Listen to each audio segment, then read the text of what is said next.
In today's video, we will be discussing the life and legacy of Thomas Sankara, who have been viewed as the true revolutionary of the African people. Thomas Isidore Noel Sankara was born on 21 December 1949, a Burkinabe military officer, Marxist revolutionary, and Pan-Africanist, who served as president of Burkina Faso from his coup in 1983 to his deposition and murder in 1987. Viewed by supporters as a charismatic and iconic figure of revolution, he is commonly referred to as Africa's Che Guevara. After being appointed Prime Minister in 1983, disputes with the sitting government led to Sankara's eventual imprisonment. While he was under house arrest, a group of revolutionaries seized power on his behalf in a popularly supported coup later that year. Aged 33, Sankara became the President of the Republic of Upper Volta. He immediately launched programs for social, ecological and economic change and renamed the country from the French colonial name Upper Volta to Burkina Faso, Land of Incorruptible People, with its people being called Burkinabe, upright people. His foreign policies were centered on anti-imperialism and he rejected aid from organizations such as the International Monetary Fund. Sankara welcomed foreign aid from other sources but tried to reduce reliance on aid by boosting domestic revenues and diversifying the sources of assistance. His domestic policies were focused on preventing famine with agrarian self-sufficiency and land reform, prioritizing education with a nationwide literacy campaign and promoting public health by vaccinating more than 2 million children against meningitis, yellow fever and measles, which saved the lives of 18,000 to 50,000 children annually. His government focused on building schools, health centers, water reservoirs, and nearly 100 kilometers of rail, with little or no external assistance. Total cereal production rose by 75% between 1983 and 1986. Other components of his national agenda included planting over 10 million trees to combat the growing desertification of the Sahel, redistributing land from private landowners, suspending rural poll taxes and domestic rents, and establishing a road and railway construction program. On the local level, Sankara called on every village to build a medical dispensary and had pharmacies built in 5,384 out of 7,500 villages. From 1982 to 1984, the infant mortality rate dropped from 208 per 1,000 births to 145. School attendance under Sankara increased from 6% to 22%. Moreover, he outlawed female genital mutilation, forced marriages and polygamy. He appointed women to high governmental positions and encouraged them to work outside the home and stay in school. As an admirer of the Cuban Revolution, Sankara set up Cuban-style committees for the defense of the revolution. As such, he prioritized gender equality, slashed the wages of his top officials and set up popular revolutionary tribunals to prosecute public officials charged with political crimes and corruption. Considering such elements of the state counter-revolutionaries, the latter program led to criticism by Amnesty International and other non-governmental organizations for violations of human rights, who alleged that there were a number of extrajudicial executions and arbitrary detentions of political opponents. Sankara's revolutionary programs for African self-reliance made him an icon to many of Africa's poor, and Sankara remained popular with a considerable majority of his country's citizens, though some of his policies alienated elements of the former ruling class. These antagonistic groups included the Burkinabe oligarchy, the tribal leaders, who were stripped of their long-held traditional privileges of forced labor and tribute payments, and the governments of France and its ally the Ivory Coast, which had previously dominated the nation through colonial power. On 15 October 1987, Sankara was assassinated by troops led by Blaise Compaoré, who assumed leadership of the state shortly thereafter. Thomas Sankara was born Thomas Isidore Noel Sankara on 21 December 1949 in Yako, French Upper Volta, as the third of 10 children to Joseph and Marguerite Sankara. His father, Joseph Sankara, a gendarme, was of mixed Mossi Fulani, Silmi Moaga, heritage, while his mother, Marguerite Kinder, was of direct Mossi descent. He spent his early years in Gawa, a town in the humid southwest to which his father was transferred as an auxiliary gendarme. As the son of one of the few African functionaries then employed by the colonial state, he enjoyed a relatively privileged position. The family lived in a brick house with the families of other gendarmes at the top of a hill overlooking the rest of Gawa. Sankara attended primary school at Bobo Dioulasso. He applied himself seriously to his schoolwork and excelled in mathematics and French. He went to church often, and impressed with his energy and eagerness to learn, some of the priests encouraged Thomas to go on to seminary school once he finished primary school. Despite initially agreeing, he took the exam required for entry to the 6th grade in the secular educational system and passed.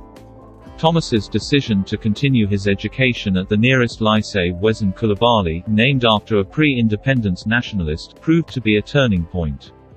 This step got him out of his father's household since the lycée was in Bobo Dioulasso, the country's commercial center. At the lycée, Sankara made close friends, including Fidel II, whom he later named a minister in his government, and Soumaine Touré, who was in a more advanced class. His Roman Catholic parents wanted him to become a priest, but he chose to enter the military. The military was popular at the time, having just ousted a despised president. It was also seen by young intellectuals as a national institution that might potentially help to discipline the inefficient and corrupt bureaucracy, counterbalance the inordinate influence of traditional chiefs and generally help modernize the country. Besides, acceptance into the military academy would come with a scholarship. Sankara could not easily afford the costs of further education otherwise. He took the entrance exam and passed. He entered the military academy of Kadiogo in Ouagadougou with the academy's first intake of 1966 at the age of 17. While there he witnessed the first military coup d'état in Upper Volta led by Lieutenant Colonel Sangoulé Lamazana, 3 January 1966. The trainee officers were taught by civilian professors in the social sciences. Adama Touré, who taught history and geography and was known for having progressive ideas, even though he did not publicly share them, was the academic director at the time. He invited a few of his brightest and more political students, among them Sankara, to join informal discussions about imperialism, neocolonialism, socialism and communism, the Soviet and Chinese revolutions, the liberation movements in Africa and similar topics outside of the classroom. This was the first time Sankara was systematically exposed to a revolutionary perspective on Upper Volta and the world. Aside from his academic and extracurricular political activities, Sankara also pursued his passion for music and played the guitar. In 1970, 20-year-old Sankara went on for further military studies at the Military Academy of Ansarabe, Madagascar, from which he graduated as a junior officer in 1973.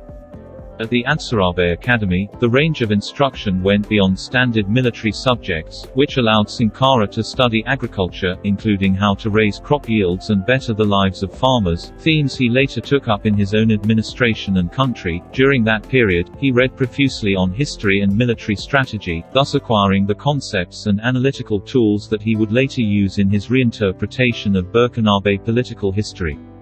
After basic military training in secondary school in 1966, Sankara began his military career at the age of 19 and a year later was sent to Madagascar for officer training at Ansarabe, where he witnessed popular uprisings in 1971 and 1972 against the government of Philibert Tsiranana and first read the works of Karl Marx and Vladimir Lenin, profoundly influencing his political views for the rest of his life. Returning to Upper Volta in 1972, he fought in a border war between Upper Volta and Mali by 1974. He earned fame for his performance in the conflict, but years later would renounce the fighting as useless and unjust, a reflection of his growing political consciousness. He also became a popular figure in the capital of Ouagadougou. Sankara was a decent guitarist. He played in a band named Taute Coup Jazz and rode a bicycle. In 1976 he became commander of the Commando Training Center in Po.